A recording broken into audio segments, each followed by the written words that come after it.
Es-tu un bon stratège? Penses-tu l'être ou l'es-tu vraiment? Au jeu d'échecs, ce sont les stratèges qui arrivent toujours à protéger le roi jusqu'au bout.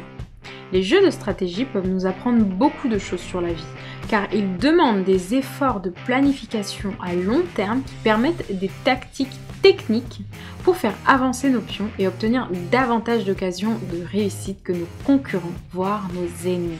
Donc sur les médias sociaux, la stratégie est une matière à ne pas négliger si tu souhaites vivre de tes idées et projets sur le long terme.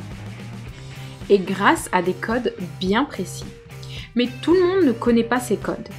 Donc je vais te donner dans cette vidéo les codes d'une stratégie social média réussie et te dire en quelques mots pourquoi cela te fera gagner un temps fou.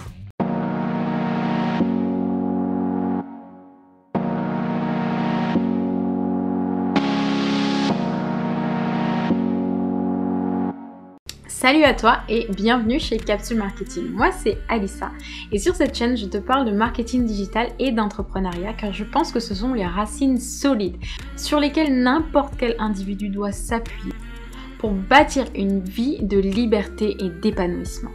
Et surtout avoir une carrière sur mesure. Si toi aussi tu veux rejoindre la team Capsule Marketing, tu as seulement deux choses à faire. La première, c'est de t'abonner à cette chaîne et d'activer la cloche de notification pour recevoir chaque nouvelle vidéo qui contient beaucoup de valeur afin de t'aider à élargir tes horizons et tes opportunités de carrière. La deuxième chose à faire, si toi aussi tu veux bâtir une stratégie digitale cohérente et efficace sur tes médias sociaux, créer du contenu de qualité, je t'invite à t'inscrire à l'atelier gratuit que je te mets en barre de description et que j'ai créé sur mesure pour toi, pour t'aider à imposer ta voix et à te différencier de tes concurrents de manière efficace. Sans plan, c'est l'échec assuré. Si tu n'as pas de plan, tu cours droit au mur.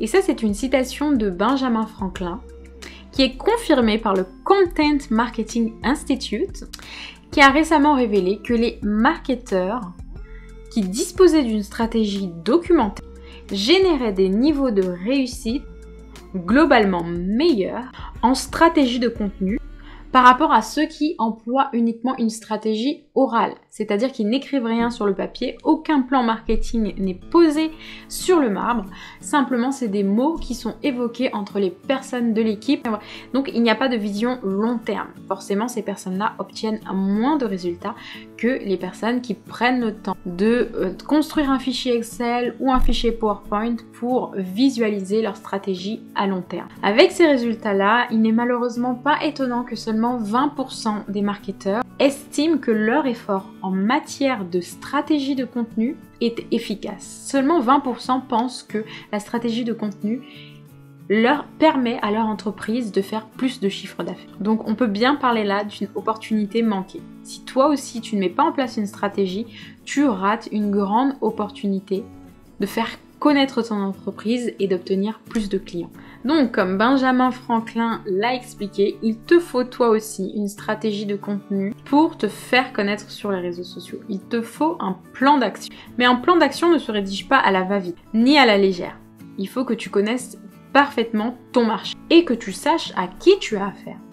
Donc, tu vas réaliser un benchmark dans un premier temps.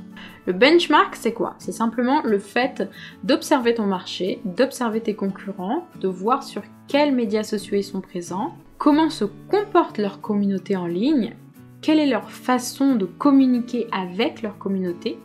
De cela, tu vas faire une analyse, tu vas simplement faire des constats, tu vas noter tous ces éléments-là, tous les éléments que tu auras perçus importants dans tes concurrents les plus redoutables, qui vont te donner finalement des idées de contenu.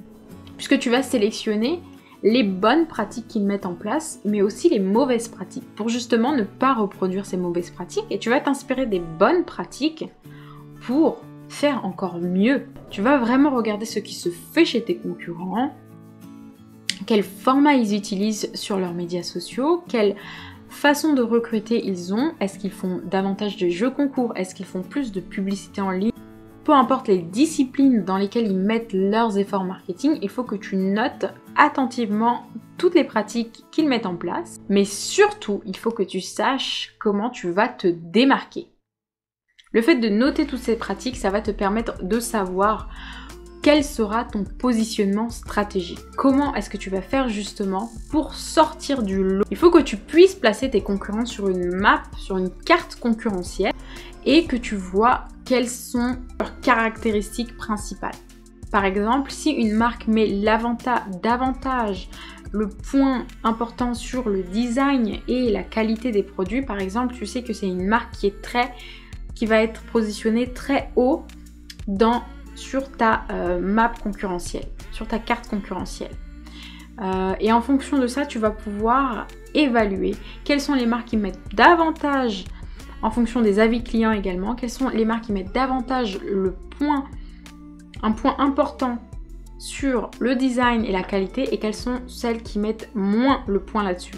Et toi, tu vas pouvoir te positionner par rapport à ces marques et dire ok, moi je veux arriver au niveau de cette grande marque, ou alors je veux me positionner un peu différemment, je vais mettre un peu plus l'accent par exemple sur la communauté, donc je vais créer beaucoup d'événements communautaires. Je vais créer des salons virtuels sur Zoom, je vais faire en sorte que ma communauté se sente impliquée dans ma marque et qu'elle ait envie de participer à toutes les actions marketing que je vais mettre en place. Donc ça, c'est vraiment ton positionnement. Il faut que tu trouves un truc en plus, un truc authentique et unique qui te mette en avant par rapport à tes concurrents, quelque chose que tes concurrents ne font pas. Donc pour ça, il faut vraiment que tu analyses ton marché pour savoir déjà ce qu'ils font. Et grâce à ça, donc tu vas créer ton image de marque. Ton image de marque, c'est quoi? C'est ton univers visuel. C'est ton histoire, ce sont tes valeurs que tu vas mettre en avant sur tes réseaux sociaux à travers un logo, une identité visuelle, une charte graphique, des codes visuels, des illustrations qui vont faire en sorte que tes clients et ton audience va te démarquer, va t'identifier comme étant telle ou telle marque. Il faut que tu arrives à créer une image inconsciente dans le cerveau de tes clients, dans le cerveau de tes prospects, pour que dès qu'ils ressentent une émotion, dès qu'ils pensent à quelque chose que tu auras défini, une mascotte ou une émotion, que sais-je, il faut qu'ils pensent à toi directement. Donc tu vas créer tout un univers visuel qui va te correspondre et qui va être vraiment ton identité visuelle et ton image de marque, mais il faut aussi que tu maîtrises le storytelling. Je te propose justement une vidéo 10 astuces juste ici pour exploser sur LinkedIn en 2021. Et dans cette vidéo, je te partage 2 techniques de storytelling. Aujourd'hui, je t'en partage une 3e dans cette vidéo qui est la technique du storytelling selon South Park. La technique du storytelling selon South Park, c'est tout simple, elle commence comme toutes les techniques de storytelling. Tu pars d'une situation initiale, une situation où le personnage est facilement identifiable par ta cible, et tu vas introduire comme ça des étapes au fur et à mesure du storytelling. La situation initiale, mais un événement arrive, donc il se passe cette chose, mais un événement arrive, donc il se passe cette chose. Chaque fois que tu vas introduire un nouvel événement, cela va susciter des émotions chez ton audience. Des émotions qui sont le résultat de tout ce que tu as mis en place avant. À savoir faire le travail autour de ton benchmark, te démarquer, créer ton image de marque et commencer à raconter des histoires qui sont propres à ta marque. C'est comme ça qu'on fait du contenu de qualité, c'est comme ça qu'on arrive à avoir une stratégie qui nous fait gagner du temps sur le long terme parce que les histoires sont évocatrices. Les histoires donnent envie de partager, donnent envie de s'identifier, donnent envie de rentrer en contact avec la personne qui le partage. On a envie d'échanger avec la personne un peu plus longtemps si en plus on a déjà vécu ou on connaît quelqu'un qui a vécu la même histoire. Donc, le storytelling est une arme de vente redoutable. Elle te permet non seulement de parler de toi, de parler de ta cible, de partager des expériences qui sont propres à ton activité, mais également de créer un lien solide avec tes clients qui auront envie et plus facilement confiance en toi pour écouter tes conseils et avancer avec toi dans ton évolution. Une fois que tu as ton storytelling, tu peux le déployer en plusieurs actions marketing que tu peux mettre dans des publicités. Tu peux aussi faire du marketing d'influence avec des influenceurs qui se rapprochent de tes valeurs, qui se rapprochent des histoires que tu racontes puisqu'ils vivent peut-être les mêmes choses et donc ils ont le même type de communauté que toi. C'est comme ça qu'on choisit de bons influenceurs pour promouvoir notre activité. Mais tu peux également faire des partenariats, tu peux aussi faire des jeux concours. L'objectif premier étant de recruter de nouveaux abonnés. Ensuite, ton objectif ici est d'augmenter ton trafic vers tes réseaux sociaux pour par la suite, si tu vends des produits ou des services, augmenter tes ventes. Donc voilà pourquoi il ne faut vraiment pas négliger une stratégie social media si tu veux gagner beaucoup de temps dans ton activité. Et si tu ne veux pas passer ton temps à t'épuiser, à chercher du nouveau contenu, à ne pas savoir ce que tu dois publier, à ne pas connaître les personnes qui te suivent, tu mets en place une stratégie social media, ça te fera gagner énormément de temps. C'est tout pour cette vidéo, je t'invite à continuer le débat sur les réseaux sociaux. N'hésite pas également à lire mes articles de blog sur Capsule Marketing et à t'inscrire à ma liste privée d'emails si tu souhaites recevoir des techniques confidentielles pour consolider ta stratégie social media et exploser sur tes médias sociaux en 2021. C'est l'heure marketing que tu reçois tous les lundis et jeudis à 11h dans ta boîte mail. Je te dis à demain. Ciao ciao!